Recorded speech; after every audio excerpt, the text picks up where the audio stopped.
Have a fantastic day and welcome back to Echo. We're continuing where we left off playing the gay furry game.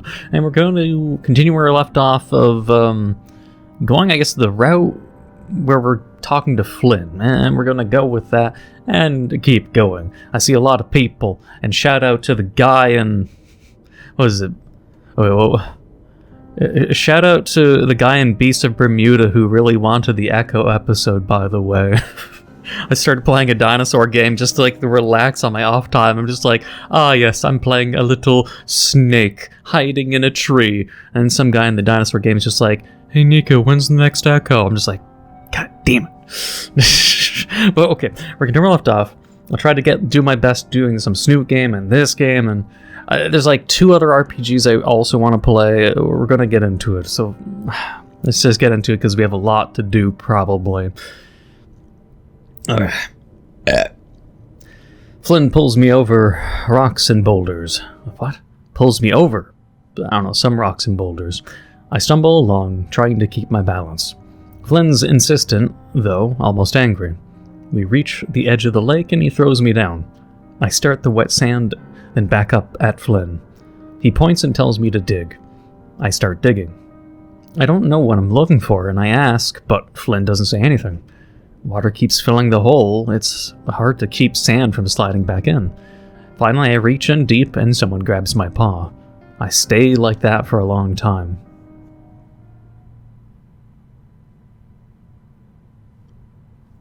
Tuesday.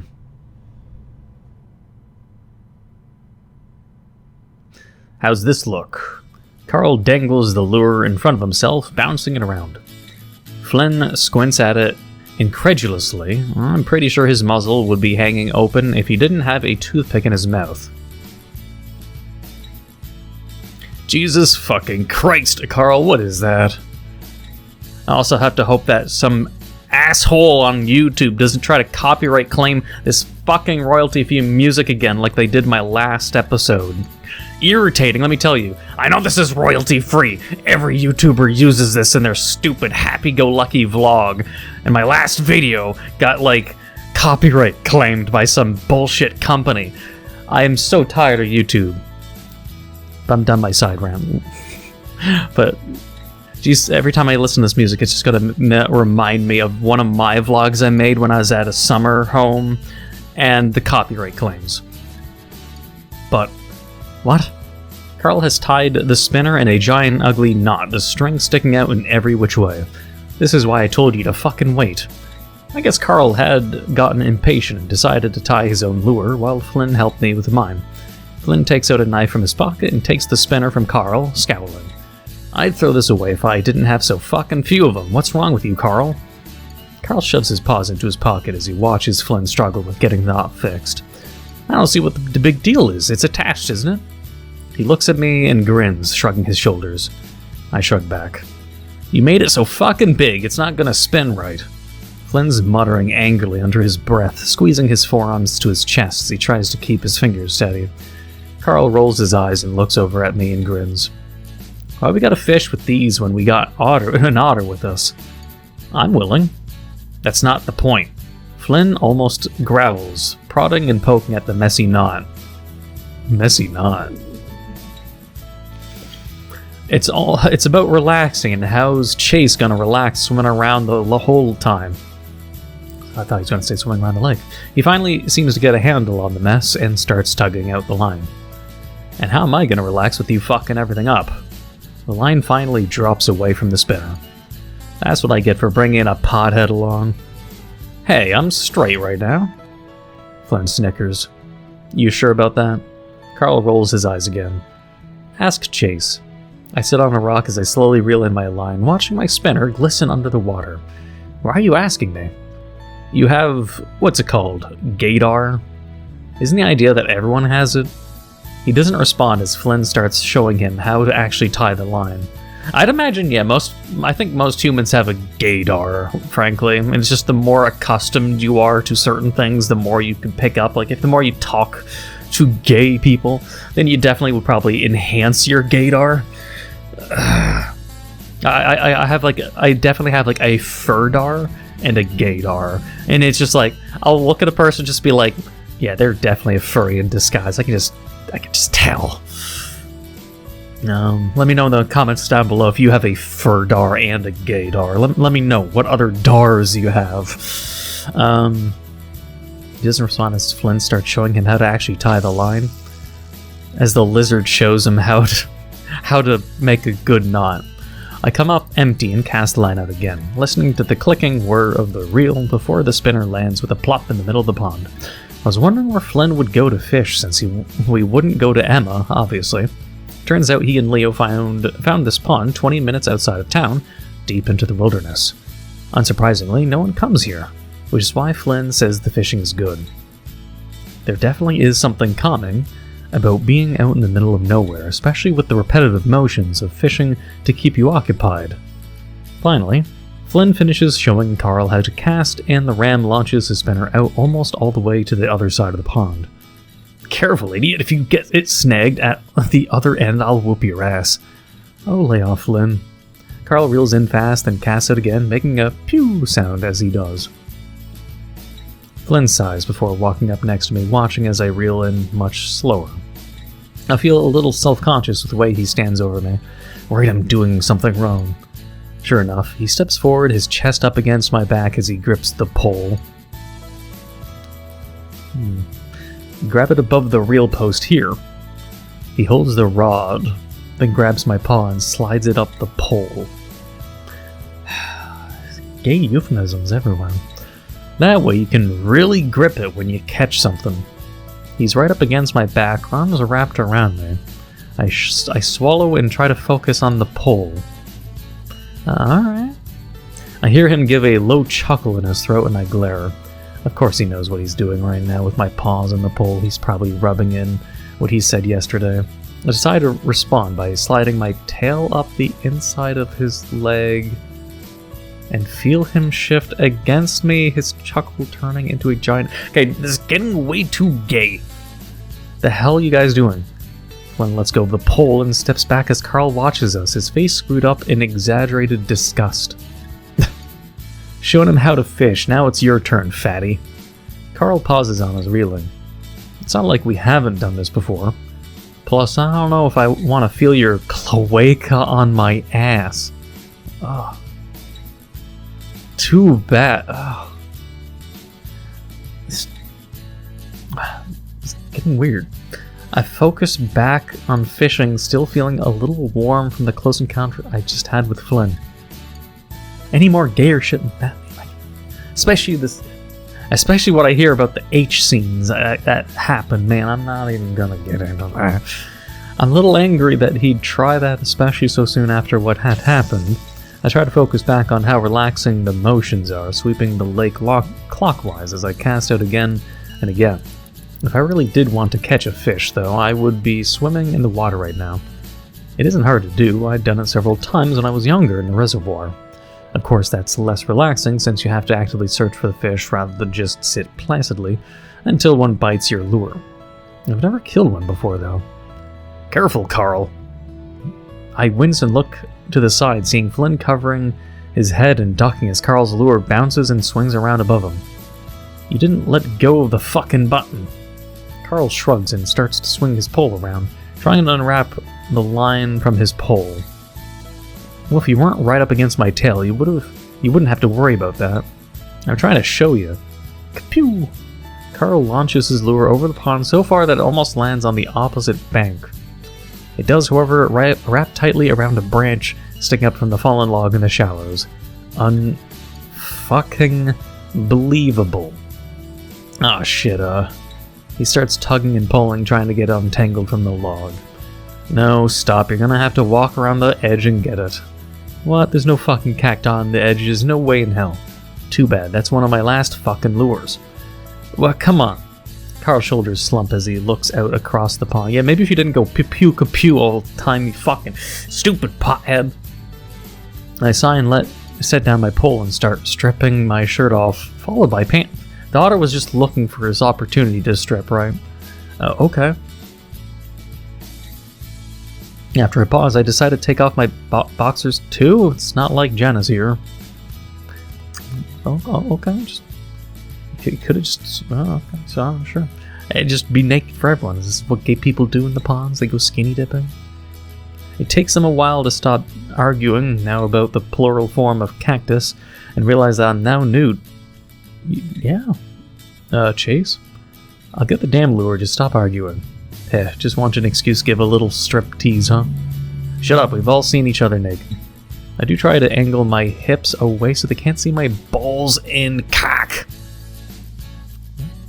Which is hard to do considering I've got a pretty steep bank to wobble over. I manage it though, and pretty soon I'm sludging through the thick mud. Careful, I don't know what the fuck's in there. Crabs. Crabs will start snipping your balls. Didn't you say no one comes here? I don't get his response because I dive in right after that, the familiar feeling of water closing up around me, cutting off air and sound.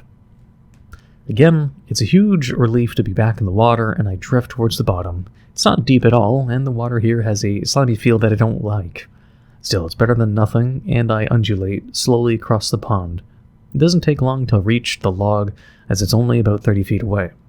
I have to bob a few times to the surface to look around, though since the water's too murky to see it through, I'm actually kind of starting to regret doing this. I try to remember if I have any cuts or sores I'm going to have to douse in peroxide later. That's when one of my paws bumps the logs and I bob back up to the surface, wiping a paw across my eyes. I see the line glinting above me, some drops of pond water clinging to it. I reach up and grasp it between my index and thumb and follow it to the branch. I feel Carl give it a few tugs. Hey, Chase, Flynn says there's leeches in the pond. I hear a loud smack followed by a yelp. Don't fucking yank it around. You want to snag his eyeball? I ignore them as I search for the lure. I continue to follow the line until I lean over the log and spot the spinner shimmering in the sunlight, the hook wedged into a soft, wet wood. It comes out easily, and I carefully lift it, making sure I'm out of the way of the hook in case Carl decides to yank it. Carl, annoying little fucker. There's a sharp hook. I never want to have a fish hook caught in my skin, in my arm, in my hand, in my face, in my cheek. I don't want a fishing line stabbing me anywhere, or sewing, a sewing needle, any kind of shit like that. Ugh. Yeah. When I turn around, I'm glad to see that Flynn's got the pole now. I hold up the lure to show him and let it drop back into the water. Flynn's slowly starting to reel it back in. I go back in, slowly swimming back to the opposite bank. It's at that point that I see a silver flash to the right of my field of vision. I look over and see a fish swimming lazily over some plant life on the bottom of the pond. I pause and would have smiled if my mouth wasn't going to fill with pond water. It would be funny after all this time with their lures and their poles for me to just pop out of the water, fish and paw.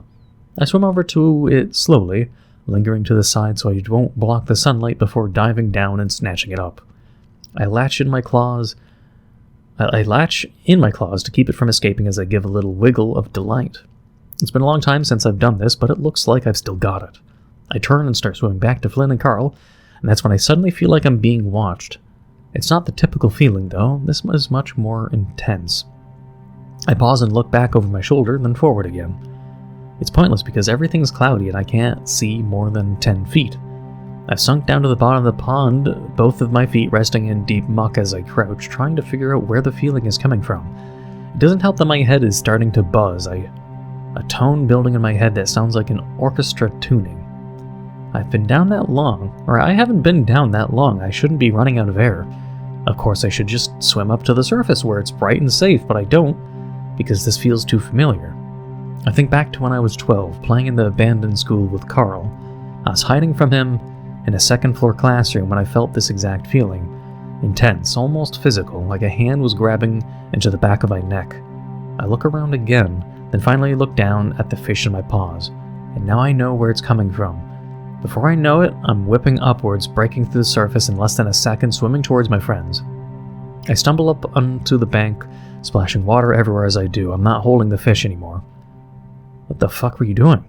I try to steady my breathing, hoping they'll just think it's because I was down so long rather than me freaking the fuck out. Carl's laughing next to Flynn as I start pressing my paws down my body, trying to speed up the drying process. What? Carl shrugs, but Flynn smacks him upside the head again. He pissed in the water while you were under. Great. Wait, what? He pissed in the water while you're under.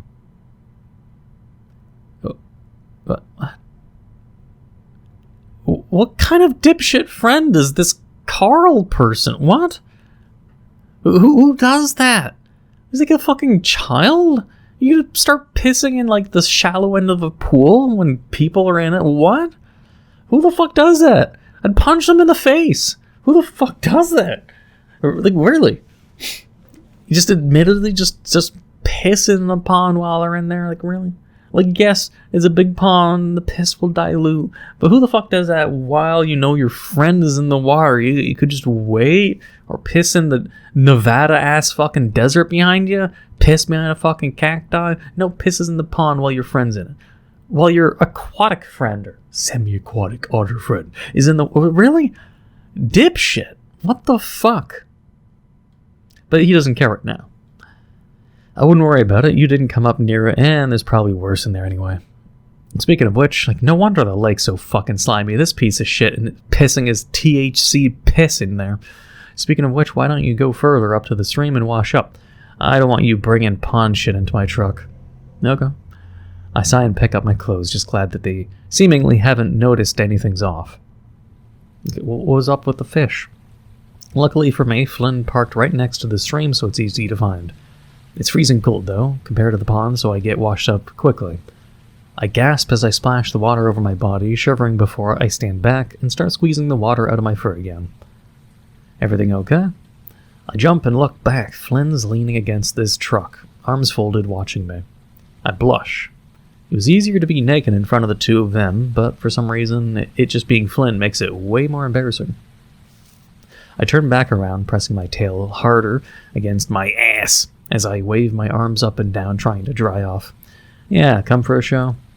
Yeah, I always wanted to see the naked otter mimicking a bird. Shut up, I'm trying to dry off.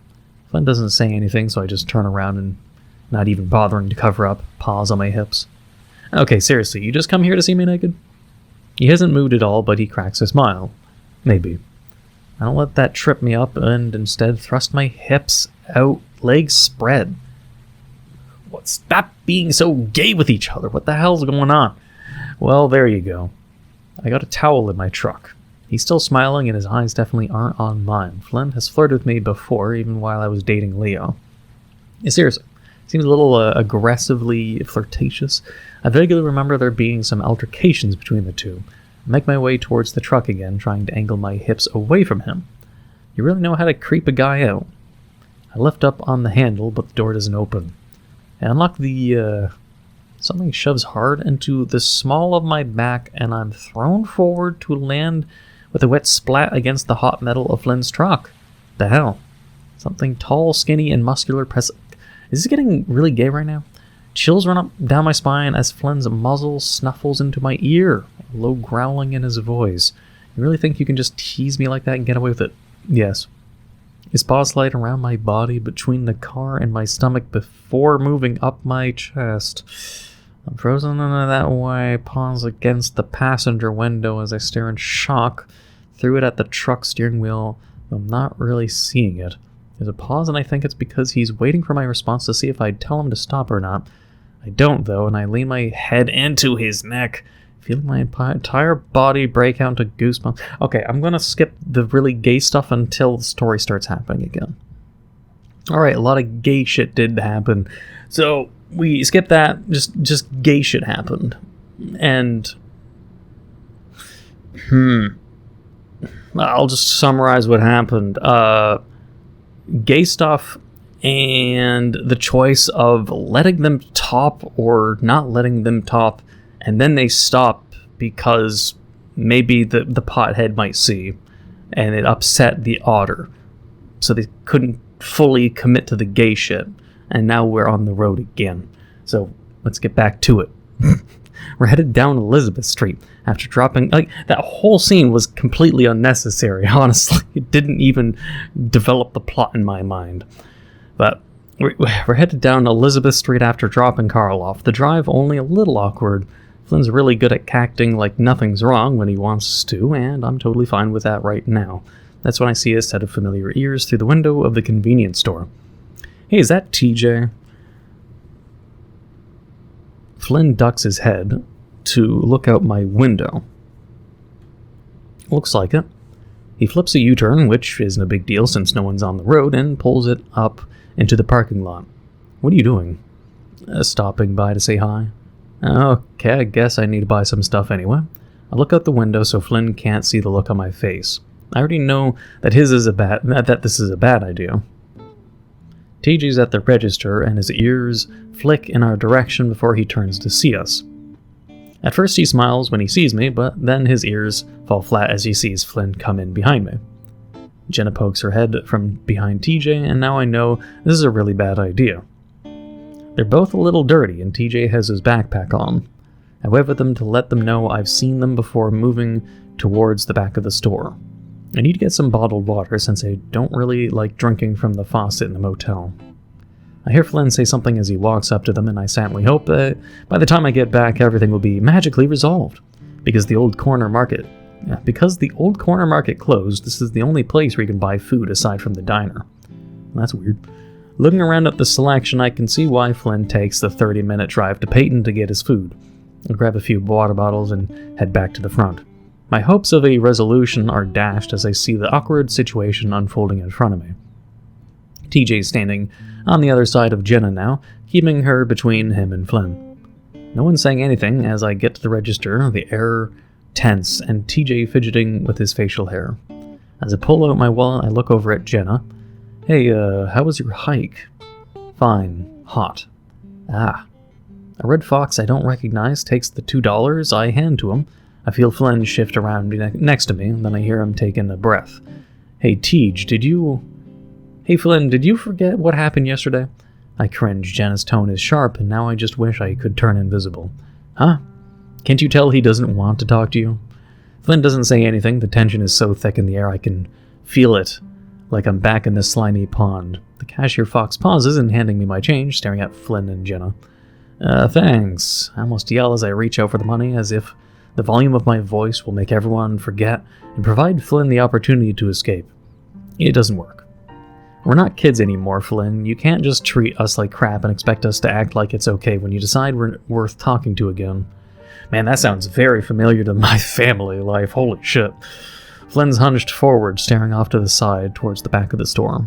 TJ suddenly heads for the door, and I can see his face twitching as he passes me. Jenna follows him, past Flynn, before turning around as she reaches the door. If you want to talk to us again, then you're going to have to act like an adult and apologize. Otherwise, later. She exits, leaving us in the most awkward, painful silence I've ever heard in my life. The clerk openly stares at Flynn. I fumble with the change and my wallet, trying to pretend like nothing happened. Do you wanna... Flynn turns and walks out the door.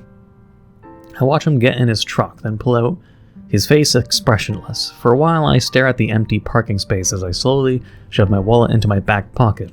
The clerk, without anyone else to stare at, is now staring at me. Annoyed, I look right at him. What? He stares back at me, expression vacant. Huh? He's young, but the patchy fur and missing teeth and the look in his eyes tells me everything I need to know. Is that discrimination? Is that ableism? What do you mean? He's young, patchy, and missing teeth, and the look in the eye tells me all I need to know. What's that supposed to mean? What are you implying? Is he a dirty mutt? Is he is mangy? Does he have got mange? Missing teeth, the look in your eye, and patchy fur. Discrimination based on cleanliness. I don't know. I suddenly realize where I am and where I come from, and this alone quashes all the good feelings I have left for the day. This fox in front of me practically embodies all the problems with this small town. I feel such a bizarre, intense wave of hatred from they have to leave the store. Pressing the 2 water bottles against my chest, with one arm I shove my free paw into my pocket, staring at the ground as I walk back to the hotel. You have a problem with... I don't know, is this supposed to be... I'll presume if it's a town vacant stare, I mean, I can get what they mean, but at the same time, it's like, it depends.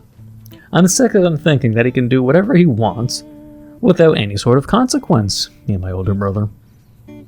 Jenna rustles around in a drawer before using her hip to close it with a snap as she turns to me. I'll apologize to him once he apologizes for ruining the trip. I open my mouth and close it again. Of course, asking Jenna to make up with Flynn is a lost cause. It's like asking Carl to take off his beanie. Sitting on the bed, I glance at the bathroom door, the faint sounds of TJ's shower coming from within. I hear Jenna sigh before the bed wobbles as she takes a seat next to me. I probably feel bad if he hadn't fucked everything up already. I rub the back of my neck with a hand, trying to think of something I can say to convince her. It's just that Flynn is always like that. He doesn't mean anything bad. Yeah, well, I'm sick of having to deal with it. He needs to learn how not to talk like an asshole. This is one of the reasons why Flynn never fucks with Jenna or really says anything to her at all. She's kind of exempt from the whole unspoken pact we made to just let Flynn's dickishness slide. Even sensitive TJ accepts it and takes the playful ribbing well enough. I hear the shower shut off, followed by the high-powered whoosh of the hotel's cheap dryer. Being a lynx, TJ probably had to stand in that thing for a good 10 minutes before he was even damp. We're adults now. If he wants to get anywhere in life, he needs to shape up. He's getting along all right. Jenna snorts. Yeah, if he's planning to stay here for the rest of his life, I mean, what's wrong with that? I can tell Jenna's giving me a look, but I don't give her the satisfaction of turning my head to see it. Seriously? Anyway, it's clearly a defense mechanism. He feels vulnerable without his "I'm an asshole" blanket. Yeah, it's kind of what I said in the last episode, I believe. I mean, you're not a psychiatrist yet, Jenna. I mean, psychiatrist is more of the clinical and, the pharmaceutical aspect, but the diagnostics of things you would prescribe is the psychiatrist position, not psychoanalyst or cognitive therapy or counseling therapy. So, I mean, but it's similar branch but different branch. But I'm not going to be a psychiatrist, but you don't need a psych degree to see it. Sort of true. I don't respond, not seeing the point in arguing about Flynn any further. Jenna stretches, then gets up to go to her laptop on the small table while I lay back on the bed, closing my eyes. Absent-mindedly, I pull my phone out, discovering a text from Leo. Forgot to tell you that we're having a surprise party for Carl tomorrow. Yeah. I frown and type out a quick response. You're telling us this now? It's not until next month. What's up? Jenna's looking up from her laptop at the expression on my face. Leo says we're having a surprise party for Carl tomorrow. Oh yeah. You know? Well, yeah, Leo told us on the drive back from the river. My phone buzzes again. Sorry, but we're going to the store tomorrow to get some presents, so don't worry about it. I frown. This is kind of weird. A whole month early? Jenna shrugs and looks back at her laptop. Something to do, I guess. I type another response to Leo again. I have a lot to do tomorrow. I was planning to go get some footage in the morning. When aren't you getting footage? You're always doing that. Leo's always been weird. Do you follow any of his accounts? He's always posting pics of his food and stuff. My phone buzzes again. I guess I can get the present for you, but you're definitely going to the party, and then we're gonna go out to see a movie. I suppose that doesn't sound too bad, as long as I'm able to get at least something done for the project. Something is still bothering me about the whole get-together, though. I can go to the party, but I might need to stay and do more project stuff. What about Flynn? I send that one with some hesitation, feeling like me and Leo are conspiring behind Flynn's back. Then I remember what I did behind Leo's back with Flynn, and my toes curl reflexively in a cringe. Yeah, technically it's none of Leo's business what I do, but it doesn't change the feeling of wrongness I have about it. I toy with the idea of texting Flynn as well, but knowing him, he probably won't respond right now. I am sorry to you, at least. I look up from my phone at Jenna, who's clacking busily away on her laptop. For what? Her typing pauses. Because pissing Flynn off like that is just going to make this an even shittier vacation. I sigh and look back down at my phone, waiting for Leo's response. Well, I don't know, I guess he needed to hear it from someone. My phone buzzes again. I I had a talk with him, it's fine. I'm about to say something else to Jenna, but I can hear TJ starting to open the door, so I just shut my mouth and close my eyes again. Probably for the best. Wednesday. Well, I guess we're making progress. I actually end up sleeping in the next day. Leo tries to coax me to go along, but I mumble something about needing to finish my project. You're always talking about that damn project. Next thing I know, it's an hour later and the motel room is empty. I chastise myself for the late start I'm getting and roll out of bed, skipping a shower, and instead of gathering up all my equipment, I decide to head to the old school, mostly out of convenience. It's less than a mile up Main Street. It's broken down and vandalized to hell, which looks great through the camera. The original Echo School was built back in the early 1900s, but was torn down and rebuilt in the 50s. That's the building that I'm looking at now. Apparently, all grades were combined into this one building, which was sectioned off by 3 floors. Echo Elementary, Echo Junior High, and Echo High. That would suck to be in, because you'd be dealing with the same students for fucking 12 plus years. After 1980, there were too few students to keep it functional, and they started busing everyone to Peyton instead, closing Echo School down. It's a 2-story brick schoolhouse with a basement and about 30 rooms inside. I remember my parents saying that after it closed down, it was a rite of passage to sneak into the school at night and graffiti up the walls. Basically, everyone drew a pentagram. I set the camera up to get a few shots of the outside of the school, making sure to emphasize the graffiti on the front and avoid the white soccer goal. Apparently Echo was still putting the field to use. The windows are foggy, and though there are dozens of squares of glass missing, it's pitch black inside. I calculate in my mind how long I'll be speaking over this position of the footage, realizing that it probably won't be longer than 10 or 15 seconds. I feel a little flare of annoyance at the thought of how much I'm putting into this and how little I'm getting out. I wonder if this is really the kind of thing I want to be doing and not for the first time. After about half an hour of trying different angles, I finally straighten up, wiping my forehead. The sun is up to the point of warming the top of my head, and I know that within a half hour I'll be burning up. I start backing up my camera when I feel a different sensation on the top of my head. A slight pressure and a prickle. The feeling that I'm being watched. I look back up at the school building. It's quiet, broken, and stoic, like it has been for the past few decades. Still, my eyes are drawn to the second floor, specifically to the window on the far right. I stare hard at it, narrowing my eyes. Behind the glass in the dark room, something curves out from the right side of the window. It's a lighter color, and it stands out in the stark contrast against the black of the rest of the windows. It could be anything, really, but as I stare at it, I get the same vibes from it as I do from Carl's horns. I stare at it, waiting to see if it moves, morbidly imagining a face peering through the corner at any moment. Picturing Carl suddenly jumping out to scare me Picturing Carl suddenly jumping out to stare at me from the window is kind of funny, but also creepy because I can't imagine what he'd be doing up there smoking pot. The hairs on the back of my neck stand up and I look around, kind of hoping that someone might be nearby. It's deserted, of course, my only company being the sun-baked road and the dried sagebrush. I turn my attention back to that spot next to the window, half expecting the maybe a horn to be gone. It's still there, though, not having shifted at all from when I first spotted it. I shift the strap of the camera bag onto my shoulder and stand up straight before moving a little closer to the building, next to the doors for a better look. Maybe it's the handle or something. Maybe it's the handle of an old watering can, maybe for a class project long forgotten. Maybe. I shrug off the feeling and turn to leave. Oh, enter the school, enter the school, enter the school. Okay, well, save. Back. I gotta remember, right click doesn't bring up the menu right here. Like it's...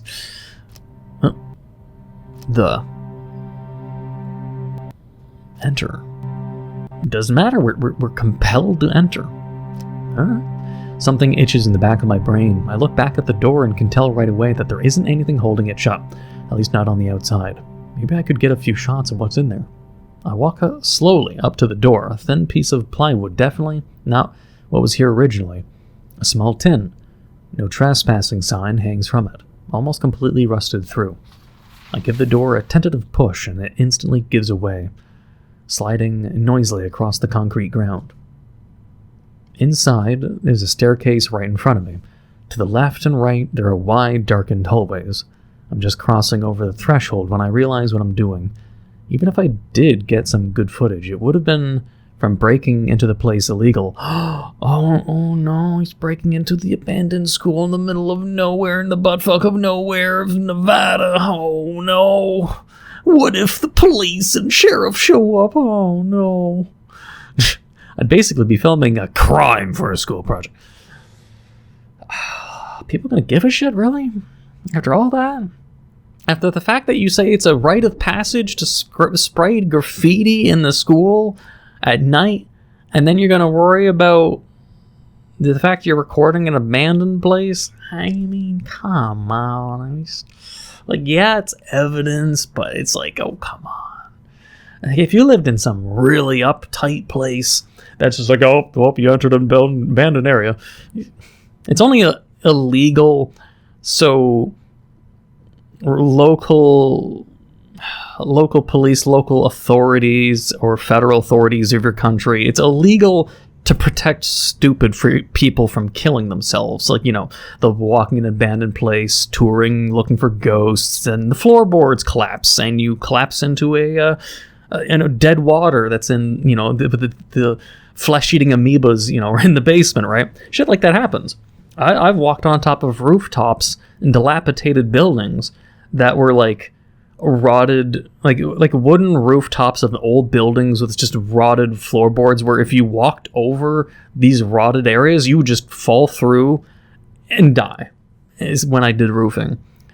But it's like the same thing with cave explorers or forest exploration. Abandoned buildings, forests, caves. There's some caves.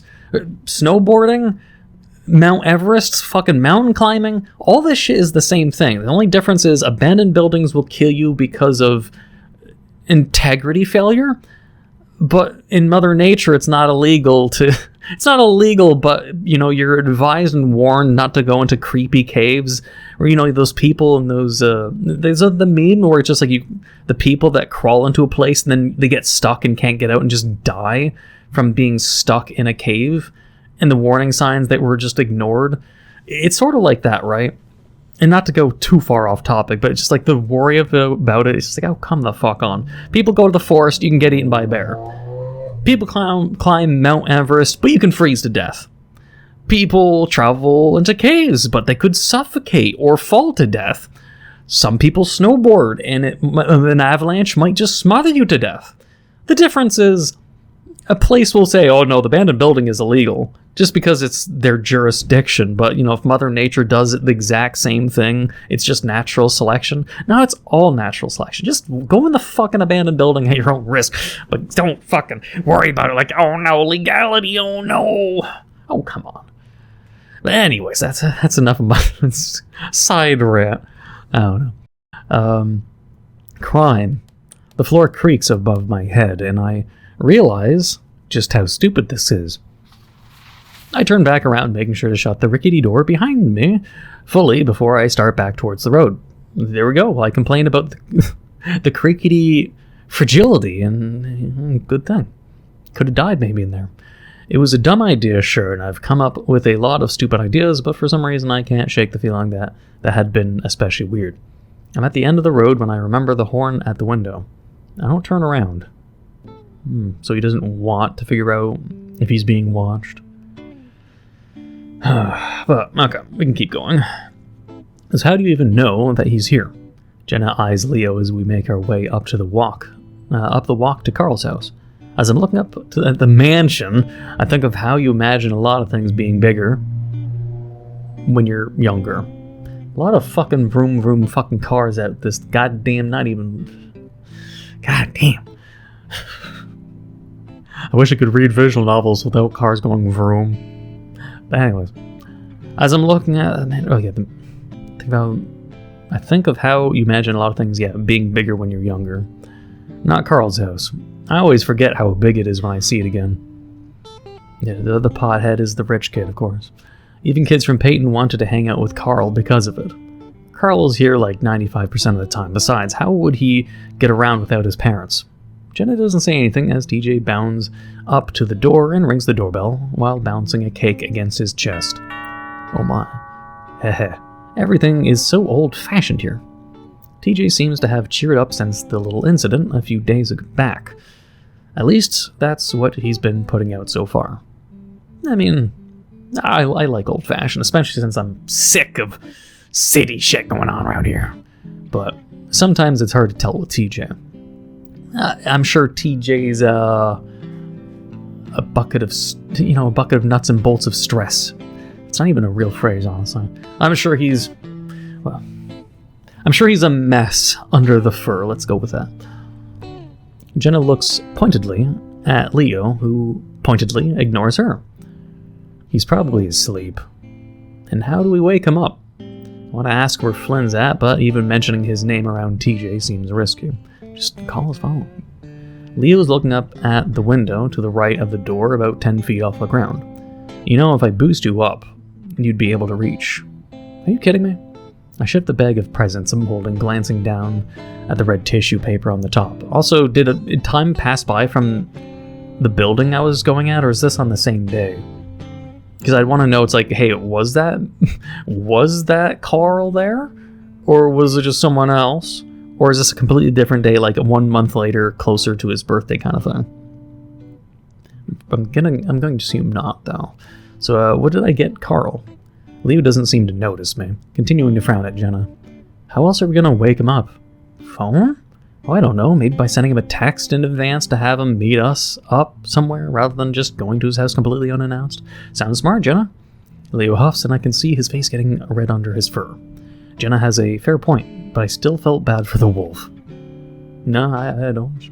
You pre-planned this ahead of time. We're going to give this guy a lot of presents. But knowing his habits, we're just not going to make sure, like, it'd be why you give them the excuse of, hey, make sure you're awake at this time, we're gonna do stuff. Then at least, they'll be ready. But without knowing the real reason. But he didn't plan that far ahead. I mean, he usually is here, isn't he? Let's not fight, guys. It's supposed to be a party. TJ's genuinely disappointed voice seems to put a pause on the tense mood, and Jenna sighs before looking up at the window. Good job, TJ. I guess I could try. Great. Leo hops down off the deck, but at the moment, a big rusty truck pulls into the driveway of Carl's house. It's Flynn, and next to him in the passenger seat is an unconscious-looking ram. The hell? Flynn parks before slowly and quietly opening the door. Flynn, what the hell are you doing? Leo yells it as he walks up to the truck, glancing over at Carl, who's leaned back in the seat with his mouth hanging open. Is he high or drunk? Even from here, I can hear him snoring. He has to get more obnoxious. They're a snoring type. I don't know, I do have misophonia, but I find the idea of people who snore annoying. I don't know if it's just me, but maybe it's the autism, but I have such a hyper level of vigilance that I feel like I would know if I snored and stop it before it becomes a problem.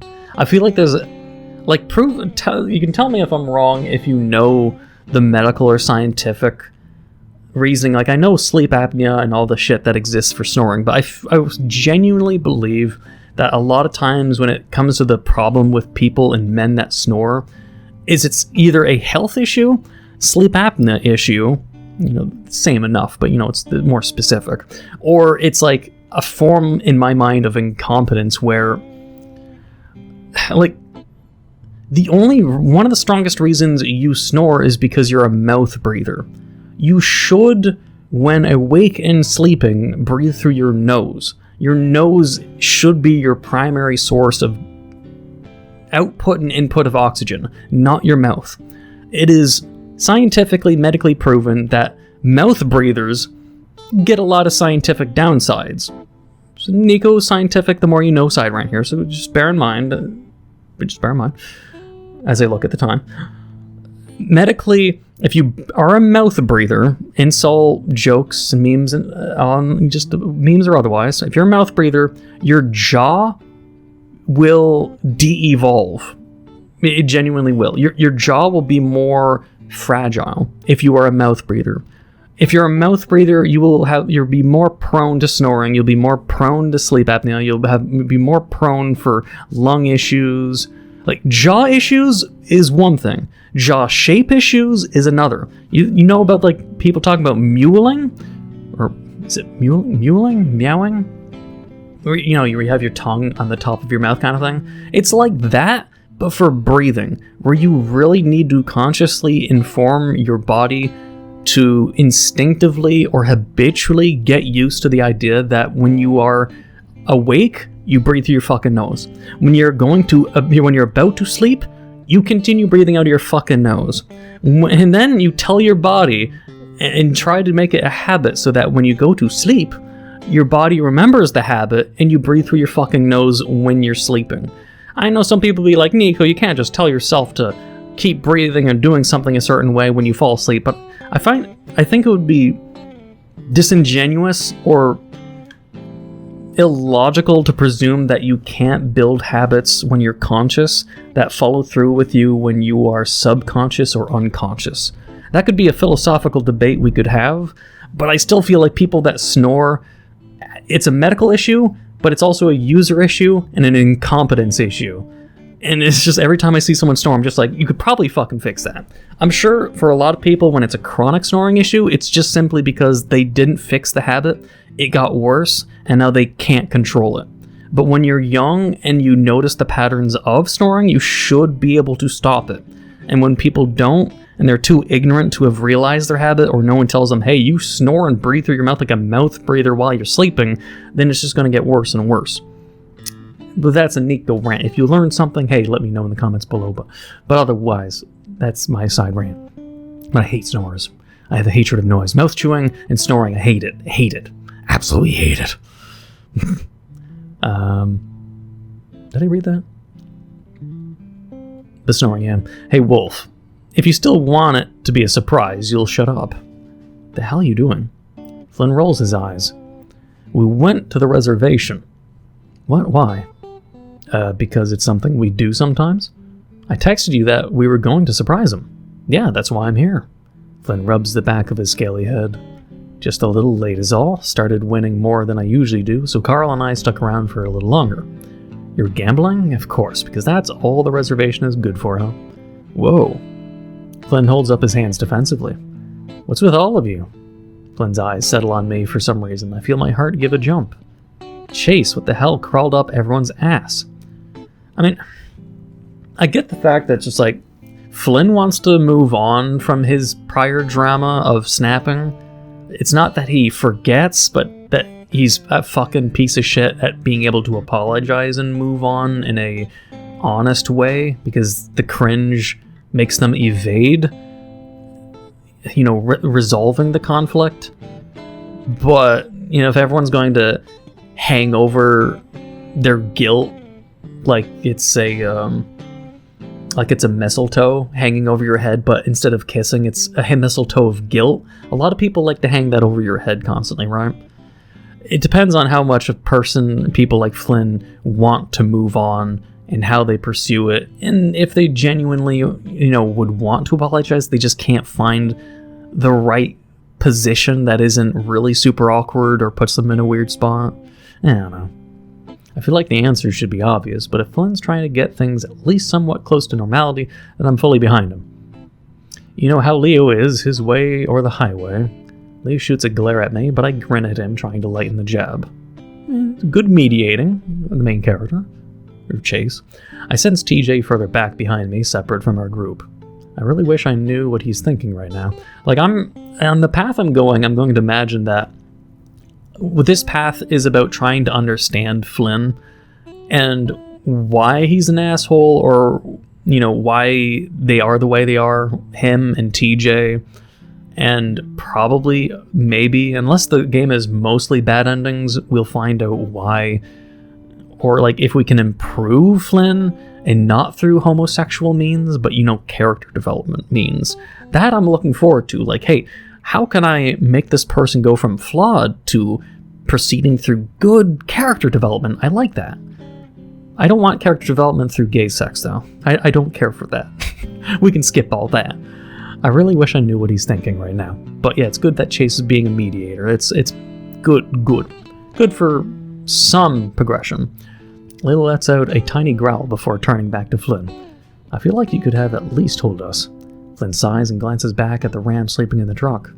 Well, why don't you guys go inside so this whole surprise thing isn't as weird. It's locked. Flynn walks over to Carl's side before turning to us. Going through the back, there's a key under the doormat. We get into our position in front of the door. TJ's a little more enthusiastic, hiding against the wall to the left of the door, a party popper in his hand. I hear a soft clopping along with the low murmur of Carl's voice. The door swings open. Dude, I just want to put it behind and not the... Surprise! Carl stands there frozen as strings of confetti drape across his horns. For a moment it goes completely silent and we all stare back at him. Finally, TJ giggles. Oops, I didn't mean to get it on your horns.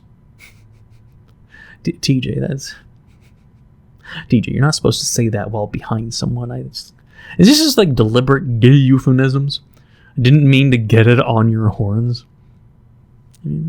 TJ goes about picking up the confetti off Carl's head, his hesitant movements making it obvious how hard he's trying to avoid touching the horns. I don't want to hear anything about... what's the word? Erogenous zones? I don't want to hear anything about erogenous zones, I swear to God. What? Carl finally breaks the awkward silence as he continues to stare at all of us, pushing TJ's hands away to pull the confetti off himself. Leo steps forward, a clearly forced smile on his face. Your birthday, happy early birthday. Carl continues to stare. Flynn steps up to his side and puts an arm around his shoulder. Yeah, there isn't much to do around here, so we had to come up with something. But a birthday party for me, it's not for another month. Be happy, Carl. This is probably the last birthday party you'll ever get.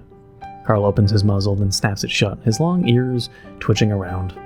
Carl, this is basically just a party. Your birthday is just an excuse to have it. Oh, come on, Jenna. We got you gifts and everything. Leo nods at me, and I take that as my cue to lift my bag into the air, grinning sheepishly. I mean, it was Leo's birthday last month. So what, you wanna just re-gift everything to him? Flynn gives a hard tug on one of Carl's horns, and he swats at Flynn's hand with more annoyance than I'm used to seeing him have. And a cake. TJ raises the cake in the air. Flynn leans against Carl, pointing at it. See, red velvet, your favorite. I'm silently thankful that Flynn's trying this hard not to let Carl freak out. I think we're all a little taken aback at how much she's resisting. Carl's shoulders do droop a bit at the sight of the cake, though. Where are your plates? Jenna's all over the cupboards, opening a few and looking inside. This kitchen is huge.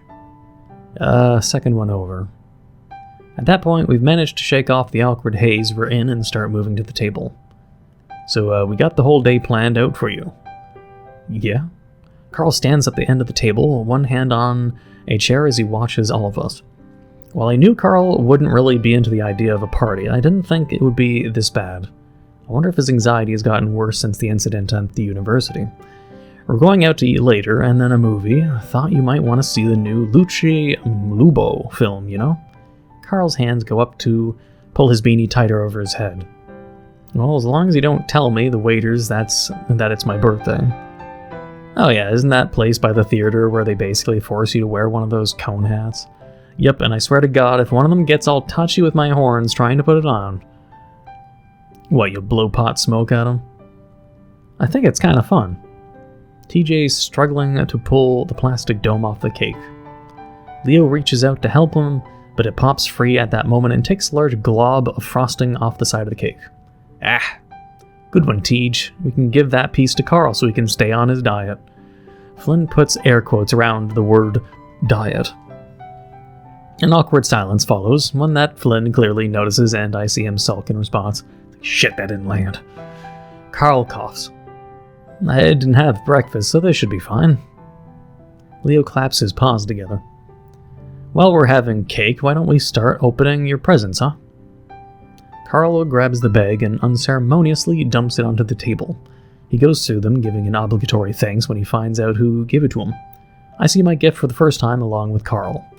It's a horn band in a black and orange, University of Pueblo colors.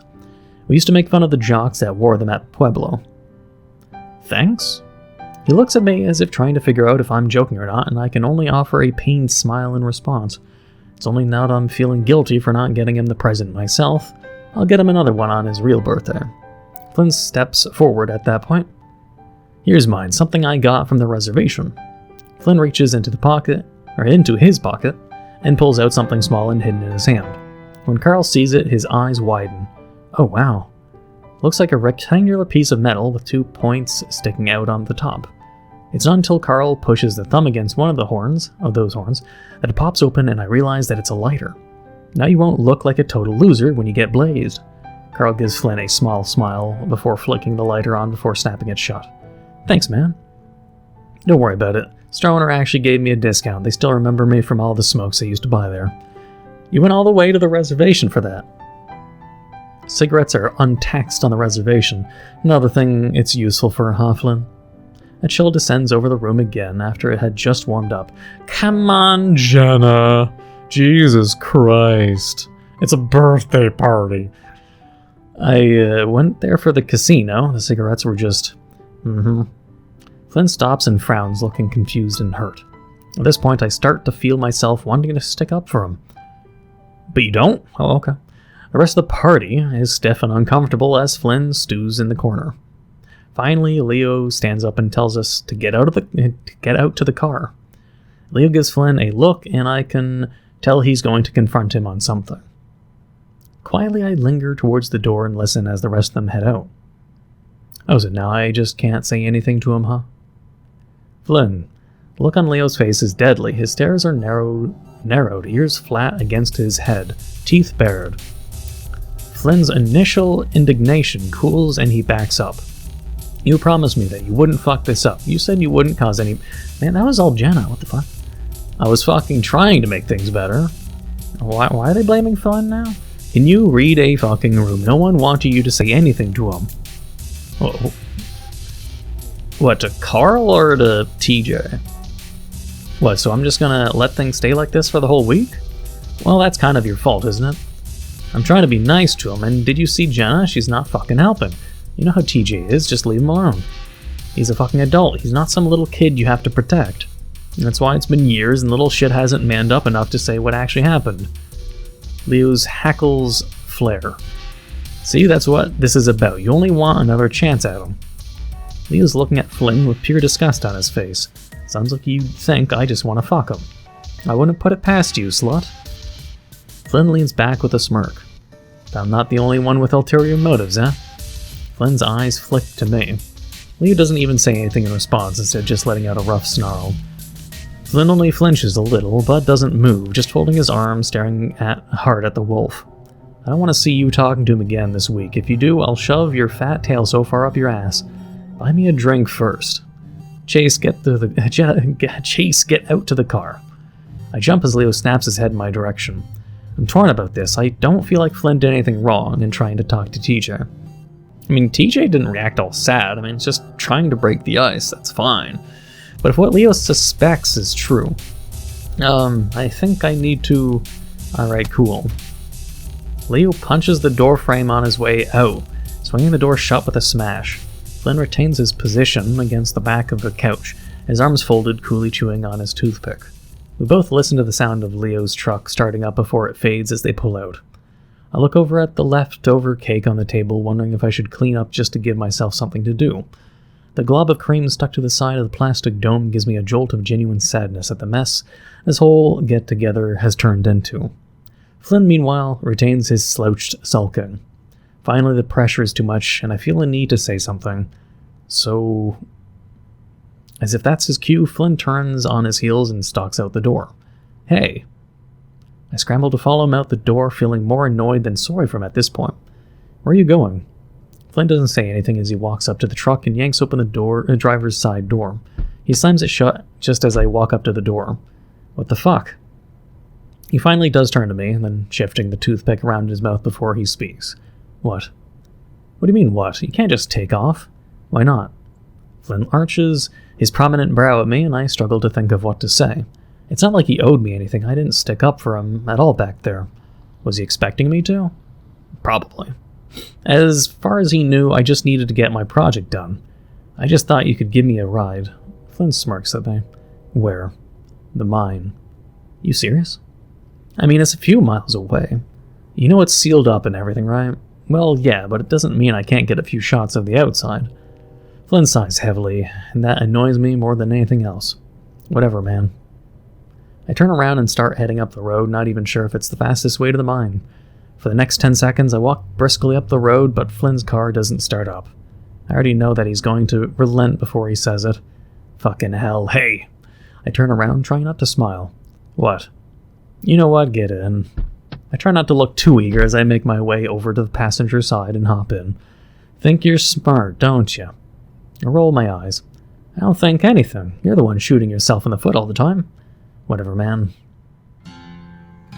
Alright. We can leave it there. Good amount of progress. An hour's worth of progress. With me only going on a side tangent twice. One of them for realsies, and a side tangent that didn't last too long. So we got a lot of content done. I would at least hope so. I don't know how long the game is, but I'm sure it's like 30 fucking hours, but who knows at this point. And I don't do any research usually to figure out how long a game is, typically. But anyway, we're going to leave it there. I hope you've been enjoying, and if you have, please leave a like, comment, hit the subscribe button, become a subscriber, hit the notification down below for updates on my videos. Thank you for watching, and until next time.